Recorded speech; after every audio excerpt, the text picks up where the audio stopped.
Great. Okay. Yes, thank you for that introduction, Nigel. I'm going to be doing a talk today on the Yoga Sutras of Patanjali, or the Patanjali Yoga Sastra, as support for Kundalini awakenings. I found this one of the most helpful paths with regards to stabilizing, enhancing, and making the most of the experience, or finding ways to fulfill Kundalini to its full potential and deal with my humanness along the way. So, without further ado, just as a bit of background for Patanjali Yoga Sastra, this is a it's based on a philosophy, Sankhya philosophy from Sankhya Karika. And this is the theory of liberation or moksha. So yoga is built around this theory of liberation. It's built around this whole metaphysics, an architecture of the mind and the universe. And the Yoga Sutras themselves are a compilation of practices that have been around for thousands of years. So they've been collated into a really concise text with 4 chapters. And I'm going to talk to you about the metaphysics and the path today. So it's really a method or ways to understand the mind. And by understanding the mind, there is a way to view Kundalini, or view the experience or experiences of disillusion, or any kind of phenomena that is out of the normal human range, in a way that gives everything context. The Western science, Western psychology is very reductive in that everything happens within the mind, within the brain, whereas Sankhya philosophy sees the whole matrix, the whole mind matrix phenomena as a unified form of existence, which, current physicists are starting to agree with. So let's see what I want to talk about in today's talk are the mechanisms of mind. Oh, hang on a second. Just lost my screen. There we go. Mechanisms of mind in Sankhya, as a framework to support the Kundalini process, having a narrative, having a architecture that creates or gives us an understanding of what we're going through, eases the consciousness, allows us to let go into the experience, and lets this divine unfolding happen in a more fluid way, without the human mind repressing or controlling this process. So I'm going to talk about how the Yoga Sutras, how the practices taught by the Yoga Sutras can support and integrate this experience. And this is based on an 8-limbed path.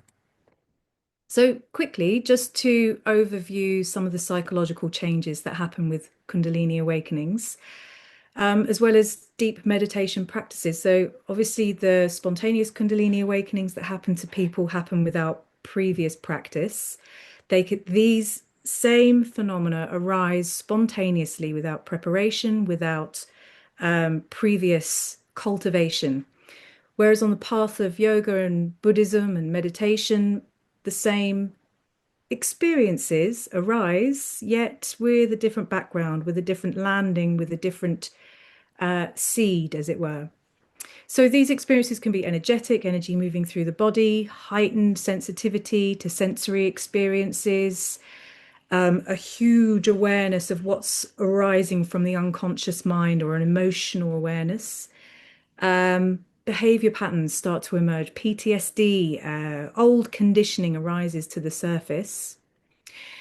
People can sometimes feel and see or have insight into connections that are happening in the external world, synchronicities, a connection with God, spiritual relationship with the rest of the world, as well as kriyas, a very common one, spontaneous movements, along with a notion of purification. This is an intelligence which is guiding the process. Consciousness has intelligence. And so these are very similar experiences shared across a structured path and spontaneous Kundalini. So let's look at, Kundalini's purpose. This is within the context of Tantra, of yoga, of Buddhism, of the Eastern traditions, from where this word came from where this phenomena is a human phenomena, it's all over the world. But within this context, I look at Indian traditions. Um, and its purpose is to move the individual towards psychic wholeness with one's body and the rest of the universe. So there is a merging of the self and the rest of the universe. And this context is important to consider. This meaning is important to consider because when you go through the experience, it's quite confusing or daunting or terrifying. You're staring into the abyss and the abyss is staring right back at you. That can be very ungrounding. And so the whole yogic path or the Buddhist path or the Eastern practices take you through this staged approach so that you can establish yourself in a grounded way towards that disillusion. On the other hand, we have a Western psychology, and they would use methods to reduce psychological suffering for a healthy integration into society and healthy daily functioning, which is fantastic, of course, using compassion-based tools, self-reflection, and trauma is explored and validated through therapy with practitioner support. So this is wonderful and we need this. However, it doesn't really account so much for the more transpersonal experiences. Often the Kundalini experience is pathologized or reduced to schizophrenia or delusion or some list on the DSM-5 or the ICD-10. So the yogic path, on the other hand, accounts for these experiences, maps these experiences out, has a method of dealing with them, harmonizing the experiences in an integrated way. And it's a radical path. The idea is total freedom from psychological suffering through deep insight, through being able to see the nature of reality. And its focus or way through is moral discipline. And we'll talk about karmic causality later on. Your trauma or one's pain is deconditioned through meditation, somatically and intentionally with mind focus, which does require self-motivation, personal discipline, as does the therapeutic path. But let's have a look. So, what is liberation in the yogic context? It's freedom from contractions of the mind, so craving and aversion. And we achieve this by dissolving the most gross aspects of the being. And we'll talk about what that is. What are the gross aspects of the being? So here we really need to frame what Samkhya philosophy is to help us understand how yoga works to do this, to dissolve the most gross aspects of our being. And Samkhya philosophy is fundamental to so many Eastern traditions. It's there as a seed towards Buddhism, it's in Tantra, it's in yoga. And it's really a dual philosophy where Purusha, pure consciousness, exists. And that's all there is. Just awareness, no thought, no activity, just pure Purusha. And that is the activating force behind absolutely everything. Prakriti is matter. And in this context, matter can be emotions, thoughts, really subtle, subtle vibrations. Everything in the whole known matrix of the universe is Prakriti. And in the Indian traditions, they equate this to Kundalini. Kundalini is the mother matrix. She is everything, all of samsara, the entire of reality. And so the unfolding of Kundalini is a kind of way of unfolding the human being back to its source, where it is with Purusha, without any complexity, without any thought, rumination, sensory experience. It's just pure Purusha, a reflection of Purusha. Prakriti is made up of gunas. They're kind of, the gunas are energetic qualities that make up all of our matrix, all of our reality. And they meet with each other and create complexity in our universe. They combine to form new thoughts, constructs, objects,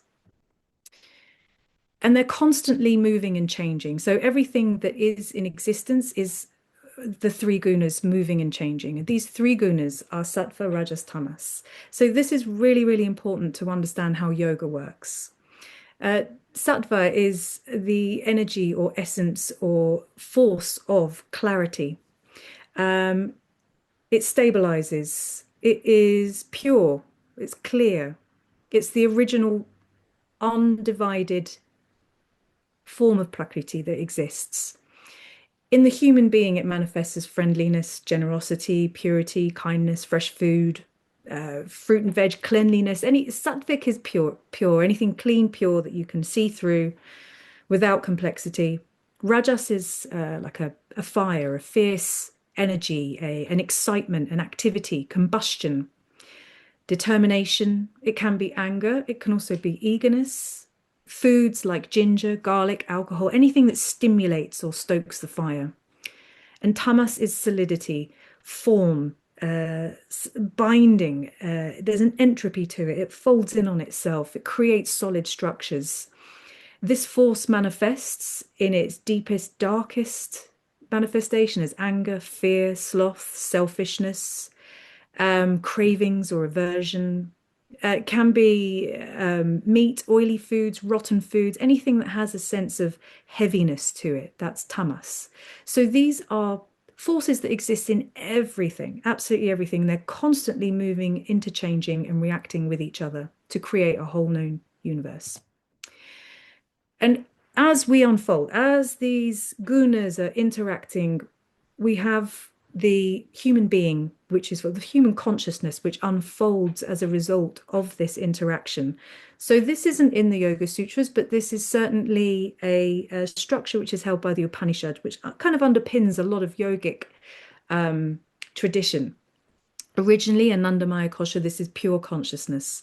Vijnanamaya Kosha, that's the collapsing in of the tamasic forces in the universe, the prakriti folding in on itself, beginning to create form. Manomaya Kosha is the mind starting to take action, thought forms, emotions.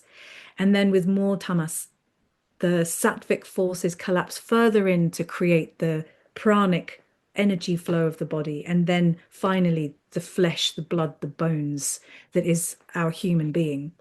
So yoga is dealing with these stages, these levels, these dimensions of our being. And Kundalini is constantly, well, is all of this and as well flowing through this to get back to her original source.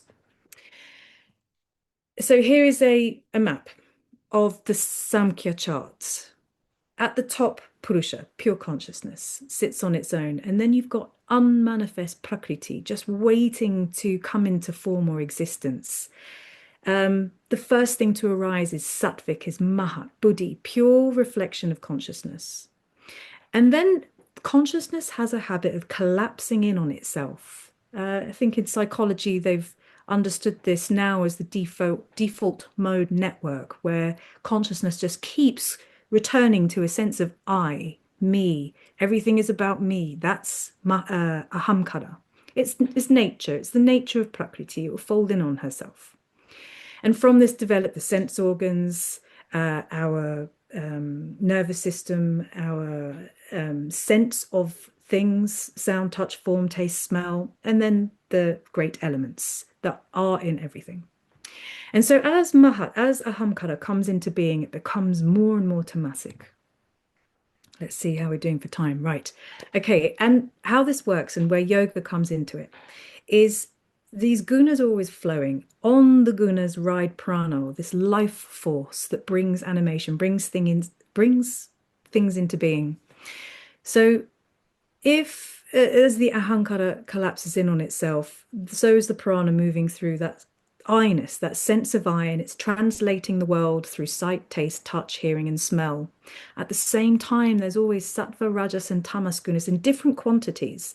So when you look at a tree and there is a predominance of sattva guna in your eyes and the prana flowing from your eyes to the tree looks bright, beautiful, detailed, clear, structured. That sattva is influencing your mind on what you see. Alternatively, if tamas is influencing your mind, then you see the tree is decayed, dark, dying. That is the nature of tamas, and that's how it influences your mind. This is always, always in motion. Thoughts are always in motion. Manas is always in motion. Okay.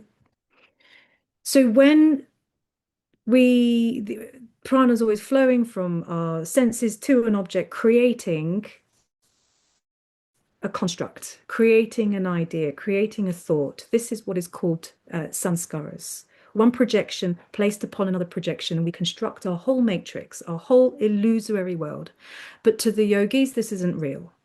This is all constructs becoming more and more tamasic, the more and more we believe the reality that we're seeing.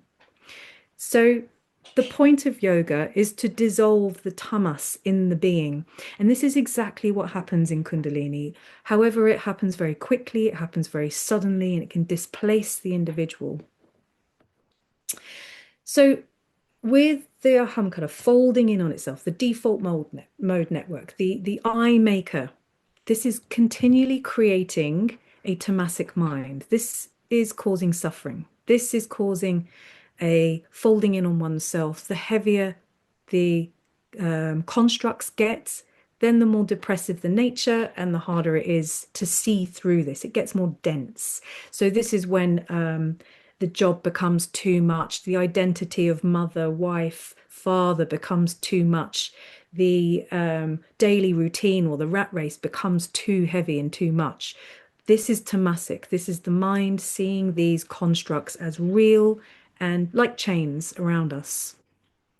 So Kundalini breaks through this bondage. Kundalini is an eruption from within, where these tamasic thought forms or samskaras start to break apart. The experience is different for everyone, I would say, but this is really about how can we use the Yoga Sutras to support people going through a challenging time. If someone's having a wonderful time, then they wouldn't need this. But this is all about finding ways to ground the self. So with yoga, the altered states are induced through deep introspection. Whereas the Kundalini, the altered states of consciousness, which feature ego dissolution, non-duality, increased introspection, happen suddenly. And they, as a result of this sudden eruption, there's a bypassing of the preparatory stages, which are often cultivated in the yogic and Buddhist path. So the preparatory stages are creating a subtle mind first, a sattvic mind, a wholesome mind, so that this eruption doesn't create such a dislodging of the ego or a shattering of the sense of self that in a destructive way. So that the mind on the yogic path can slip into deep meditative absorption and see reality as it is really clearly.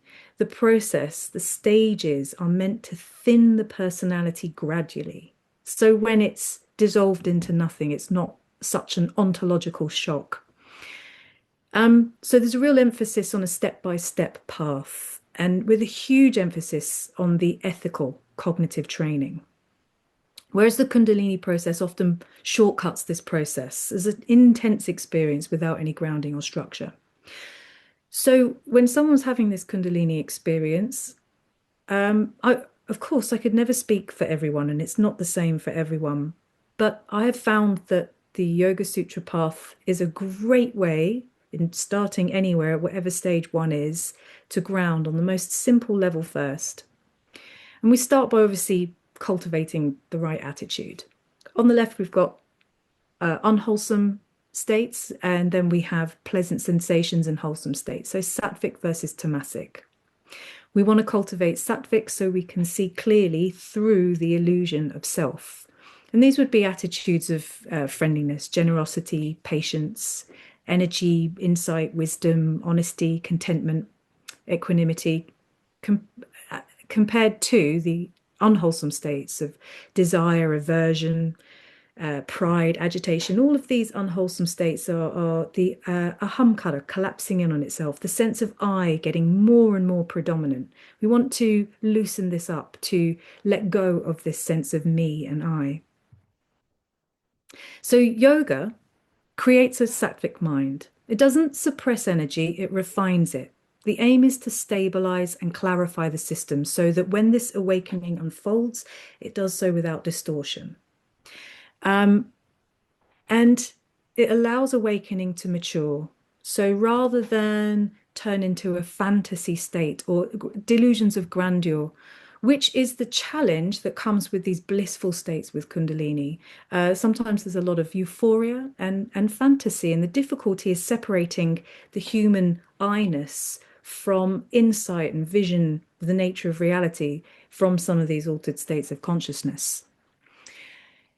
It's particularly the really good feelings like bliss. This can hinder release because people get very attached to them. They want to cling on to these experiences and start craving more of these experiences. The aim of a yogi is to dissolve this desire of attachment to these experiences, allow them to happen and pass, but not indulge in them. There's a lot of talk about mystical experiences or peak experiences. And so within the yogic path, there's a lot of warning as well for this desire for extraordinary experiences. And the method or the path is a way to teach the individual to let go, to not grab onto mystical materialism, to not confuse certain experiences with attainment or something that the ego is gaining. This can turn into inflation or grandiosity, which further causes more suffering down the line, more depression, more wanting, more desire, more addiction, and it really slows down the integration process.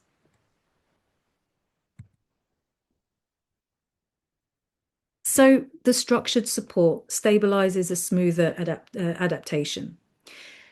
The philosophy helps understand the emptiness, the sense or the experiences of disillusion in a wholesome way. So some people can have these disillusion experiences where the body starts to melt, they start to see the universe melt.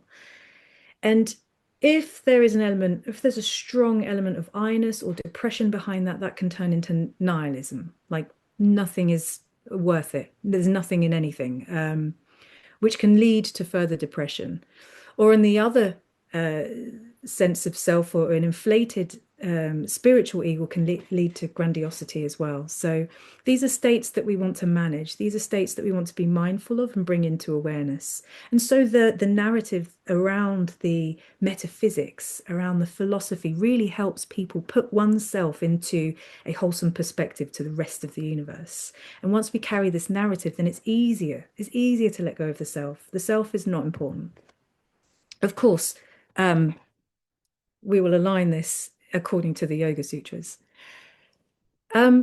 So early insight without that foundation can often spark a sense of pride, or these are all very normal experiences. These are all very nothing to be ashamed of. I think they're very common and normal. When someone has the most mind-blowing experience of their lifetime, it's only natural to have a sense of, oh wow, and that's very common. But there are warnings within the Eastern tradition and even in a lot of Western psychology as well. So Jung, who did a lot of work on integrating Eastern mysticism and Western psychology, warns about unprocessed ego issues causing inflation or disassociation.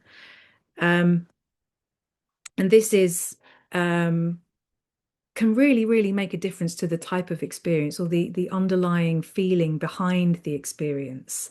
So whether an ego disillusion experience is welcomed or feared and fought against depends on the psychological background and context. So this is to say that whatever is lying in the unconscious will come up along with, after, before, around the altered state or the Kundalini experience. This is absolutely normal. I don't think I know any human being who is without some kind of trauma in their life. This is life. I don't think it's anything to be ashamed of or deny or worry about. Obviously, some people have had much more trauma than others, of course, but we all know suffering. And this is just the nature of the unconscious mind, of the ego, of what it does. So I feel like this is something that we can be friendly with and not have to fear or disregard or shy away from. It's just normal, the normal being, the normal human being. So these frameworks help us understand the significance of the preliminary practices. They make sense of these experiences rather than pathologize them like there's something wrong with your neurochemistry or it's schizophrenia or some kind of mania. There is a way out. These experiences have been mapped onto um, within the traditions. I'm particularly talking about the Yoga Sutras, which I'm aware of the time, which I shall move on quickly to. I'll skip through karma. So when we look at the Yoga Sutras, we are looking for a gradual purification of the mind, starting with yama, which are all about moral principles of not harming living beings. This is the eightfold path, Ashtanga. Maybe you've heard of Ashtanga yoga before, which is a kind of process of primary and secondary series yoga practices. But with the Yoga Sutras and in its traditional form, the 8 limbs are a thread or a strand of behavior where you work on, well, one's moral principles, daily habits, washing yourself, eating the right food, being careful with what you say, clarity of mind, asana, physical postures, pranayama, breathing exercises, pratyahara, learning how to turn your attention away from the outside world and introspection towards introspection. Dharana, learning to concentrate, learning to focus with a light mind, with a lifted mind. Dhyana, contemplation. So this is an abstract kind of more deeper form of concentration or meditation. And then, of course, Samadhi is the final state. So the Yoga Sutras talk about these stages, and I'm going to go through them very quickly. Please do butt in, Nigel, if you'd like me to wrap it up. I'm aware that I am running over a little bit. That's okay. Okay, great. Yes, so this is yama, the yama. I mean, I think this is just so crucial as a foundation, constantly trying to refine the behavior. This is reflection on one's own behavior. Ahimsa, satya, truthfulness, non-falsehood, watching what you speak, watching what you say, making sure you're not gossiping, speaking positively about others, non-stealing, practice generosity, take only what you need. All of these behaviors are cultivating a sattvic mind, lessening or thinning the personality or the sense of self.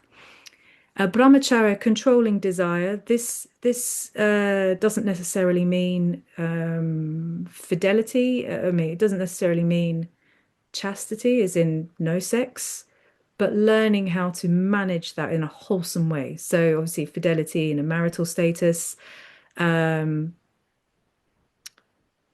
consensual sexual relationships, um, enjoying someone's personhood rather than just indulging in sensation or getting addicted to pleasure.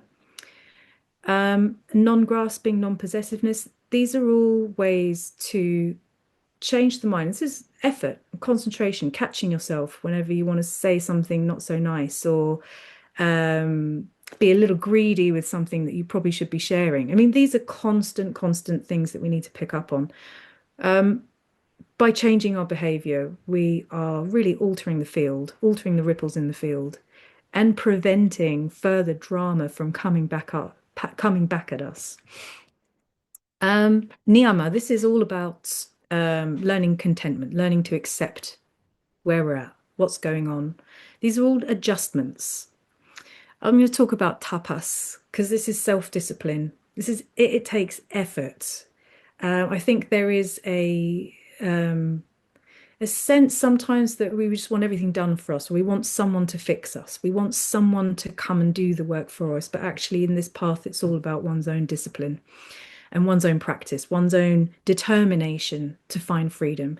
And with the Kundalini experience, spontaneously, sometimes, in often cases, there is a sense of devotion that arises. And this tapas combined with devotion is what you want, a real effort to want to find that union, that joy, that freedom from suffering. And to want freedom from suffering is okay. It's not desiring. We have to start with that, and then that's the final thing we let go of. Ishvara Pranidhana. I won't talk about that so much because this is a theistic practice. This is about devotion to God. I mean, I won't talk about it, but it is central to the Yoga Sutras in that devotion is what is going to take you there. Devotion to Purusha, uh, universal consciousness, pure consciousness. So the asana. Okay, so the often people get kriyas, spontaneous movements, jerky head movements. Sometimes they're refined and beautiful and move in synchronicity and flow, and sometimes they're really violent and jerky.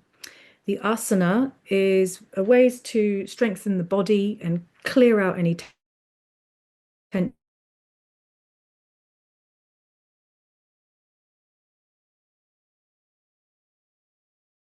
with the Patanjali Yoga Sutras. Nothing fancy. Well, maybe Pariyanka, that might be a bit challenging, or the camel pose, Ustrasana. But these are all to just open up the body. It's no fierce, strong, forceful hatha yoga or Kundalini yoga, really gentle. It's about creating stability and strength in the body. Shakiness is the muscle tension unwinding and unraveling. This makes the kriyas less intense. Spontaneous kriyas. Spontaneous kriyas are, by the way, are if people are having Kundalini awakening, sometimes that can be, yeah, quite disruptive or uncomfortable. So this really helps. And once the real big, so okay, this is something important to mention that the samskaras are in the body. When your prana flows throughout your body and the samskaras ride the waves of prana through the body, two different parts of the body, and they sit there and they create knots in the muscles. So these are thought forms that move through the body and create knots in the body. And so by doing yoga, you're kind of working out the heaviest, the hardest, the most tamasic thought forms in the body and aligning that. So then the prana flows more easily, and then you move on to pranayama. So this is where we really start to refine Kundalini. When the physical blockages have gone, the prana starts moving properly. The Kundalini can flow and move through the body without blockages, without issues, without causing huge emotional outbursts, without having disruptive or violent kriyas happening, without moving through a really strong emotional wave. And remember, this is all done really gently, really carefully, really caring, really mindfully and slowly, without, the right attitude, with the foundation of yama and niyama. Um, so there's, I won't go, we obviously don't have time to go into all the details around the practices, but ideally you do in a quiet place, away from people, away from noise, insects, they'd say, because this is old India, and you do it in a little hut away in the forest. So when these blockages have removed, then Kundalini can flow, then prana can allow every organ and part of the mind and consciousness to function as effectively as it should be. So this is where you can access other parts of the psyche. When it does this, you can control your prana. You can control your prana. And the most important thing about controlling your prana, by the way, prana in the yogic context is mind. Your thought forms and prana, breath, are connected. When you're able to experience through introception the subtle layers of your being, then you're able to control prana, which means draw your attention from the outside world inwards. And this is where they talk about Kundalini entering into the central channel, where you enter into real deep absorption and dissolving into the great nothing. And this is what Pratyahara is. It's drawing all the prana into the central channel. It's allowing everything that is the world matrix that's constantly trying to eat our attention and cause us a reactive response through our fight or flight system, and then making our parasympathetic system overwork. Pratyahara is just going, no thank you to all of that, and drawing right in, bringing all the energy into the central column. Which famously, typically, in all the textbooks, Kundalini, when she moves through the central column, she can access higher states of consciousness, more dissolving the ego into, yes, this unified state. And this is where you practice dharana. Um, so to do this, you have to get good at fixing the mind on one object. A candle is good. I think if someone is going through a really strong Kundalini experience, then this comes later. The yama, niyama, asana, and pranayama are really, really important to do first before the dharana, because this can intensify inner psychic experiences. And without grounding or a working through of the knots of the egoic self, then this can be really scary. This is where you start to maybe see unconscious patterns of the mind manifest in all kinds of weird and wonderful ways, which could be alarming. Siddhi could start to appear. Siddhi are kind of psychic powers, which we'll talk about, which start to happen around now with at the dharana stage, but mainly through dhyana and samadhi. But these three, the last three stages I'll talk about are more of a merging of the ability to concentrate on something becomes deeper and deeper and deeper. But if there aren't any problems, if there aren't any issues right, or fluctuations in big emotions, if that's been calmed down by the yama, niyama, asana, pranayama, then these practices are great to really develop introspection. A candle flame, a mantra, anything that you can fix your attention to. And the idea is that you're making your mind more subtle, softer, more gentle, more sattvic. We're constantly making the whole being more sattvic. So the idea is to fix the mind on one place and you choose whatever object works for you. So if the mind's a bit busy, it might need a more obvious object like a mantra. You can repeat the mantra. And then when it gets quieter, then you can move to a more subtle object like the breath. In the Yoga Sutras, they talk about focusing on the nose, the heart, belly button, the eyebrow center. And by focusing on these particular places, you're activating a certain type of siddhi or superpower. um, now, in the West, we make a big deal out of, oh no, don't do the superpowers. But in the yogic tradition, it's kind of like, well, yeah, why not? But the idea isn't to hanker after them.